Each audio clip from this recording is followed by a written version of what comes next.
Hello friends, welcome back to my channel. আমার channel food lover মিষ্টিতে নিয়ে চলে এসেছি এই সরস্বতী পুজো স্পেশাল মটরশুঁটির কচুরি এবং শীতকালীন সবজি মটরশুঁটির কচুরি।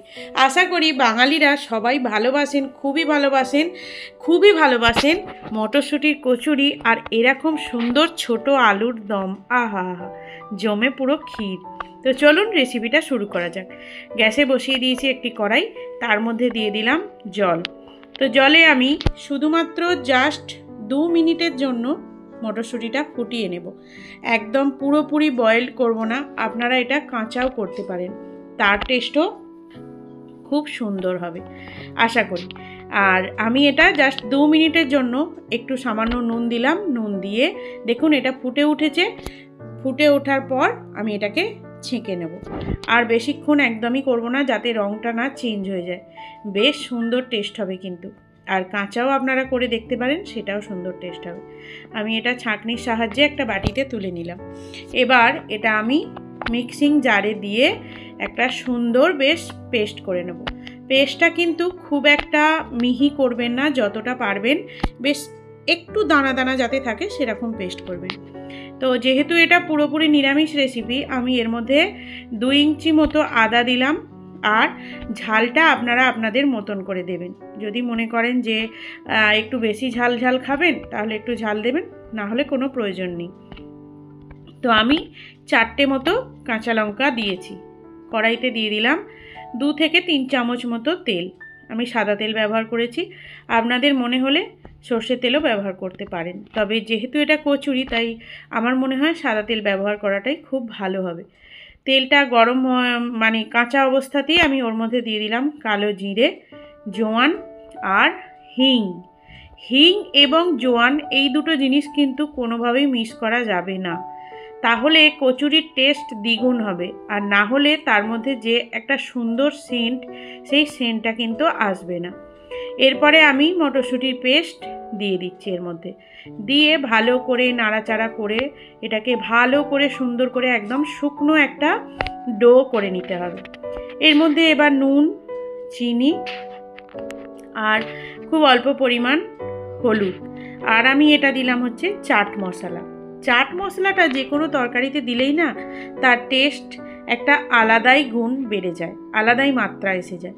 তো এর মধ্যে আমি অল্প পরিমাণ হলুদ দিলাম, যাতে হলুদের গুণাগুণটাও থাকে, এবং এতটাই অল্প পরিমাণ দিয়েছি যাতে মটরশুঁটির কালারটাও না চেঞ্জ হয়।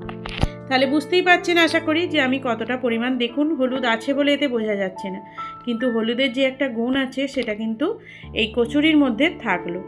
তো এ দেখুন আমি একদম শুকনো শুকনো করে নিয়েছি। যতটা পারবেন শুকনো করবেন, প্রয়োজনে এতে একটু ছাতু অথবা ময়দা ব্যবহার করতেই পারেন আপনারা।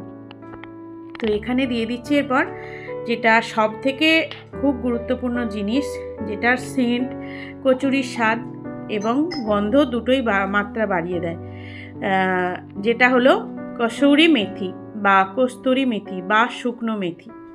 এই মেথিটা আমি একদম কোনো রকম কোনো রোস্ট করিনি, একদমই আমার ফ্রিজে রাখা থাকে, সেই ফ্রিজ থেকে বার করেই আমি এর মধ্যে দিয়ে দিলাম। তো দেখুন এটা কতটা শুকনো হয়ে গেছে, একদমই ড্রাই হয়ে গেছে। যদি চান আপনারা আরও ড্রাই করতে পারেন, অসুবিধা নেই, কিন্তু আমি এর থেকে আর বেশি কিছু করিনি। কড়াইতে এদিকে একটা প্যানেতে গরম জল বসিয়ে দিলাম ময়দাটা মাখবো বলে। তার মধ্যে আমি চিনি এবং নুন দুটোর মিশ্রণ একসাথে দিয়ে দিলাম। কারণ যদি গরম জল করার সময় এই দুটো জিনিস দিয়ে গরম জল করেন, তাহলে কি হয়, এর মাত্রাটা মানে খুব পুরোপুরিভাবে ময়দার মধ্যে ঢোকে।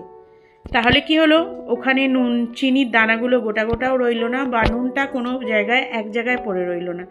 সেই হিসেবে যখন গরম জল করবেন, তখন অবশ্যই তার মধ্যে চিনি এবং নুনটা দিয়ে গরম করে নেবেন। এরপর আমি এখানে ময়দার মধ্যে দিয়ে দিলাম ময়ান, যেটা হলো সাদা তেলের ময়ান দিলাম।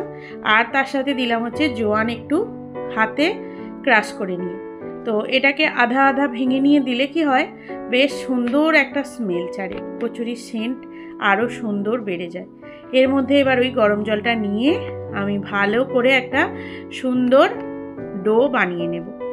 বেশ নরমও হবে, আবার মানে খুব শক্ত হবে না, খুব নরমও হবে না, মিডিয়াম রেখে এই দেখুন সুন্দর ডো হয়ে গেছে কমপ্লিট। এবার আমি এক এক করে কচুরির পুর ভরে নেব এবং কচুরি বানিয়ে নেব। কচুরির ডোটা দেখুন এখন অনেকটাই শক্ত হয়ে গেছে, আমাকে এর মধ্যে আর কিছু দিতে হবে না। কড়াই বসিয়ে দিয়েছি, এর মধ্যে দিয়ে দিলাম সাদা তেল কচুরিটা ভাজবার জন্য। তেলটা গরম হতে থাক, ওদিকে আমি ততক্ষণে কচুরিগুলো পুর ভরে বেলে নিই। তো তেলটা কচুরি ভাজার সময় অবশ্যই তেলটা বেশ পুরোপুরি গরম হতে হবে এবং তেলের পরিমাণ বেশ অনেকটাই হতে হবে। কচুরির পুর ভরার পর কিন্তু কচুরির মুখটা যখন বাঁধবেন তখন কিন্তু যখন মানে শিল করবেন, সেই শিলটা কিন্তু খুব ভালো করে কিছুক্ষণ সময় নিয়ে সুন্দরভাবে বেশ মুখটা মুড়ে মুড়ে করতে হবে, না হলেই কিন্তু মটরশুঁটির কচুরি তখন পুরো ময়দার সঙ্গে মিক্সড হয়ে যাবে, সেটা খেতে অন্যরকম লাগে। আমার মা করতো মটরশুঁটির এই যে আমরা যেমন পুর আলাদা করে করে তারপর ময়দা আলাদা মেখে এইভাবে পুর ভরে করছি, কিন্তু আমার মা করতো কি ময়দার সাথে একসাথে এই মটরশুঁটির বাটাটা মেখে করতো, সেটার টেস্ট একরকম আর পুর ভরা কচুরির টেস্ট অন্যরকম। তো চলুন, আমার 2-3টে পুর ভরা হয়ে গেছে, এবার এটাকে বেলে নিই। এটাকে কিন্তু তেল দিয়ে বেলবেন, তেল দিয়ে বেললে কি হবে সুন্দর হবে এবং ফেটে যাবে না। তবে 2-1টা ফেটে যেতে পারে, তাতে টেনশান নেই, কোনো ও নিয়ে অসুবিধা নেই। সবটা তো আর সবসময় পারফেক্ট হয় না। দেখুন এখানে একটা আমি বেলে নিয়েছি।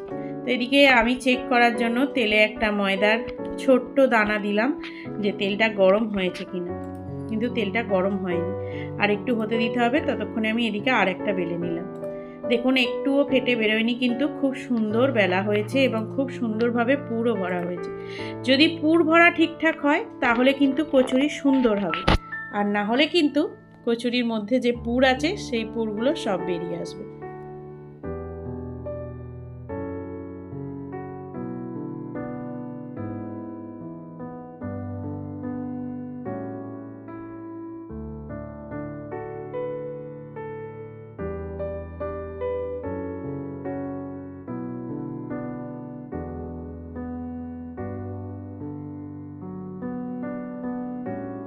দেখুন আমার কচুরি ভাজা হয়ে গেছে একদম লাল লাল করে। সত্যি বলছি কচুরির টেস্ট অসাধারণ হয়েছিল, আর তার সাথে এত সুন্দর কষা কষা আলুর দম।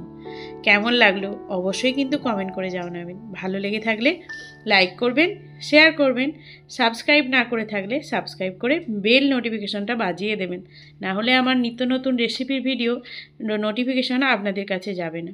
দেখা হচ্ছে নতুন ভিডিও নিয়ে, নতুন রেসিপি নিয়ে। চলুন আজকের মতো এখানেই শেষ করলাম। টাটা।